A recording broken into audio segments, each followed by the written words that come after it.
नमस्कार दोस्तों, आपका हमारे अक्षत षष्ठी क्लासेस में स्वागत है। आज हम लोग सिविक्स यानी कि ये नागरिक शास्त्र से क्वेश्चन लेके आए हैं राष्ट्रपति। आज हम लोग राष्ट्रपति के विषय में जानेंगे, इनकी क्या क्या कैसे व्यवस्थाएं होती है, किस तरह से होते हैं या इनका क्या योगदान होता है देश के लिए, उसी पर आज हम लोग बात करते हैं।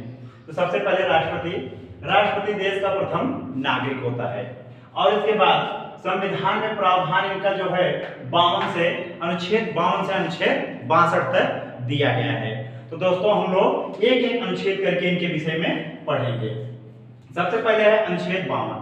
अनुच्छेद 52 में भारत का एक राष्ट्रपति होगा। अनुच्छेद 52 में यह कहा गया है कि भारत का एक राष्ट्रपति होगा। इसके बाद अनुच्छेद 53, संघ की समस्त कार्यपालिका शक्ति राष्ट्रपति में निहित होगी। कि जैसे कार्यपालिका, न्यायपालिका, व्यवस्थापिका जो ये होती है, तीनों के मालिक कौन होगा? राष्ट्रपति होगा। यह किसमें कहा गया? अनुच्छेद 53 में कहा गया है। इसके बाद है दोस्तों अनुच्छेद 54। अनुच्छेद 54 में कहा गया है कि राष्ट्रपति का निर्वाचन एक निर्वाचन मंडल द्वारा किया जाएगा। राष्ट्रपति का जो निर्वाचन किया जाता है, चुनाव किया जाता है, वह निर्वाचन मंडल के द्वारा किया जाता है। इनमें दोस्तों इनका चुनाव अप्रत्यक्ष रूप से होता है, प्रत्यक्ष रूप से नहीं होता है, जबकि प्रधानमंत्री का चुनाव जो होता है वह प्रत्यक्ष रूप से होता है। फिर अगला है दोस्तों अनुच्छेद 55, राष्ट्रपति के निर्वाचन की रीति। अब किस नियम के अनुसार कैसी रीति बनाई जाएगी, उनका किस तरह से चुनाव होगा या उनको निर्वाचित किया जाएगा या चुना जाएगा, वह अनुच्छेद 55 में कहा गया है। अनुच्छेद 56 में क्या कहा गया दोस्तों? अनुच्छेद 56 में राष्ट्रपति की पदावधि, पद ग्रहण करने की तारीख से 5 वर्ष तक का उल्लेख किया गया है कि ये जो है कि जिस दिन ये शपथ ग्रहण करेंगे उस तारीख से लेकर के 5 वर्ष तक इनका पद ग्रहण होता है या पदावधि होती है। अगला है दोस्तों अनुच्छेद 57। अनुच्छेद 57 में राष्ट्रपति के पद के लिए किसी व्यक्ति के पुनः निर्वाचन की पात्रता, कि जैसे यह हमारे यहाँ ऐसा प्रावधान नहीं है दोस्तों कि एक राष्ट्रपति एक ही बार चुनाव लड़े या 1 से 2 बार।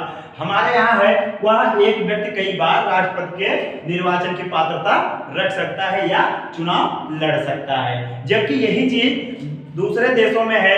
ब्रिटेन में अगर आप जाएंगे तो वहां सिर्फ 2 ही बार के लिए प्रावधान किया गया है, या रूस में भी यही प्रावधान है या अन्य कंट्रियों में भी ऐसा दिया गया है, जबकि हमारे देश में भारत में ऐसा लागू नहीं किया गया। यहाँ एक व्यक्ति कई बार चुनाव लड़ सकता है राष्ट्रपति पद के लिए। इसके बाद है दोस्तों अनुच्छेद 58, राष्ट्रपति के निर्वाचित होने के लिए अर्हताएं।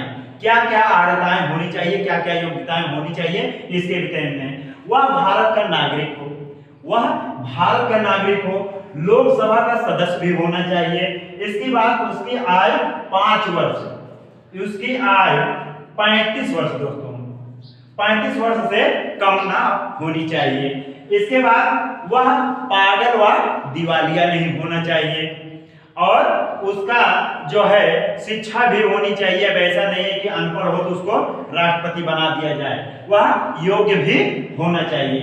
अगला है दोस्तों अनुच्छेद 59, राष्ट्रपति के पद के लिए शर्तें। अब उनका क्या क्या शर्तें रखी जाती है, जैसे अभी हमने बताया कि वह पढ़ा लिखा हो, भारत का नागरिक हो, या ऐसी व्यवस्थाएं उनमें की जाती हैं। फिर अनुच्छेद 60 में राष्ट्रपति द्वारा शपथ ग्रहण करना। अब अनुच्छेद 60 में राष्ट्रपति द्वारा शपथ ग्रहण कराया जाता है कि यह इसका प्रावधान अनुच्छेद 60 में दिया गया है कि राष्ट्रपति को शपथ ग्रहण कराने के लिए। अब इनको शपथ ग्रहण कौन कराता है दोस्तों? कुछ लोग कंफ्यूजन हो जाते हैं कि भारत के प्रधानमंत्री कराएंगे या अन्य सदस्य या उपराष्ट्रपति कराएंगे। ऐसा नहीं है। भारत के राष्ट्रपति को शपथ ग्रहण कराने के लिए सुप्रीम कोर्ट के मुख्य न्यायाधीश की आवश्यकता होती है, वही उनको शपथ ग्रहण कराते हैं। अगला है दोस्तों अनुच्छेद 61, राष्ट्रपति पर महाभियोग की प्रक्रिया। अनुच्छेद 61 में महाभियोग की प्रक्रिया लाई जाती है कि जैसे भारत का राष्ट्रपति भ्रष्टाचार में हो या किसी भी कारणवश उसको दोषी पाया जाता है तो उसके ऊपर महाभियोग की प्रक्रिया लाई जा सकती है। महाभियोग की प्रक्रिया ला करके उसको उस पद से हटाया जा सकता है। इसको लाने के लिए किसकी आवश्यकता होती है दोस्तों? या संसद की आवश्यकता होती है। संसद लोग इनको इस पद से हटा सकते हैं। फिर है दोस्तों अगला है अनुच्छेद 62, राष्ट्रपति के पद के लिए रिक्त को भरने के लिए चुनाव कराने का समय। अब इसमें जो राष्ट्रपति का पद रिक्त होता है, जैसे कोई राष्ट्रपति है, उसका कार्यकाल पूरा नहीं हुआ, वह किसी भी कारणवश या तो उसकी डेथ हो जाती है या किसी कारणवश वह अपने पद से इस्तीफा दे देता है, तो उस बीच में जो है राष्ट्रपति के लिए पुनः रिक्त को भरने के लिए यह प्रक्रिया लाई गई है, और यह किसमें है दोस्तों? अनुच्छेद 62 में है। थैंक यू दोस्तों। मेरा चैनल या मेरा वीडियो अच्छा लगे तो लाइक, सब्सक्राइब और शेयर जरूर करिएगा। धन्यवाद। जय हिंद।